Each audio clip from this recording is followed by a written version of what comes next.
Red, green, and yellow equals stop. Written by EchoingCascade. An Imorak, grey-skinned, 4 feet tall, wearing a white scientific coat and a fake moustache, was floating in front of a wall-sized screen. On it is a smiling human couple having a picnic in the middle of a bright, sunny day. Imorak. Humans, they are our neighbors, co-workers and friends, but how well do you know them? The image shifted to a rainy day, and the humans' eyes glowed red, and their smiles turned sinister, as explosions can be seen all around them.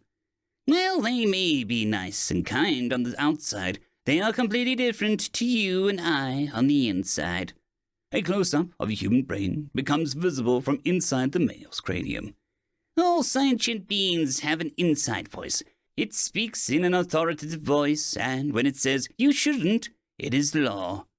The human's brain schematic has a series of question marks inside of it.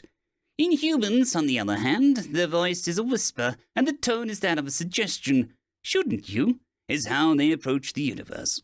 Common sense is a rare commodity in them. As such, sentient resources are proposing the 3 colors initiative.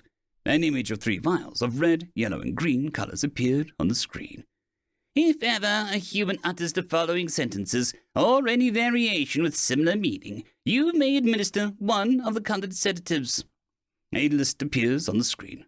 When sober, I can do better than that. That's a dumb rule. Permits? I don't need any smelling permit. It's only illegal if we get caught. What is the worst that could happen? It can only kill me if I die. I'll be fine. Maybe to an insert race other than human here, but it's okay if I do it. When intoxicated, hold my alcoholic beverage. I will boop the snoot. You know what is a really good idea? If the human is an engineer, I can get more power out of insert device running at max capacity here. They're not laws of physics, just guidelines. Well, our superior did not say no, per se. I will explain it to our superior after. If the human is an intoxicated engineer, I have an idea. In any of these cases, you may use a sedative. The yellow one will have them wake up a couple hours later with the feeling of a bad hangover, the green one with the feeling of having slept on your neck wrong, and the red one of having been hit by a truck. Do not worry, they leave no permanent damages. The image of the human couple happily sleeping on the ground appears on the screen. Remember, it is for their own good and everyone's safety. Conrad was the human chief of sentient resources at the station, and if one could die of shame, they would be picking his remains off the floor, walls, and ceiling. He had watched the presentation with all senior members of the station. All in favor of going forward with this initiative? The vast majority of sentients present raised their hands, claws, and pseudopods. Those against? A single hand rose, a human hand. Chief Engineer Alison Alvarez stood up. While I understand the need to have such a policy, while she spoke, an iron medical officer, dancers in shadows, furtively got up from her chair, took a red vial and put it in an injector, and walked behind the engineer.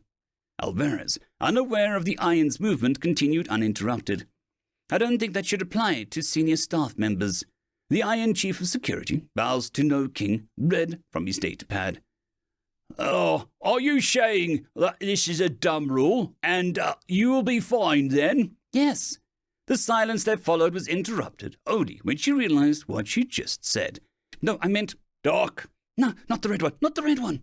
Dancers in shadows lunged towards Allison with a loud "Hi-ya!" and injected her with a dose of hit by a truck red on the neck. Conrad sighed at the sleeping form of his fellow human. All right, I say we call the unanimous decision. The initiative goes live on Monday. End of story.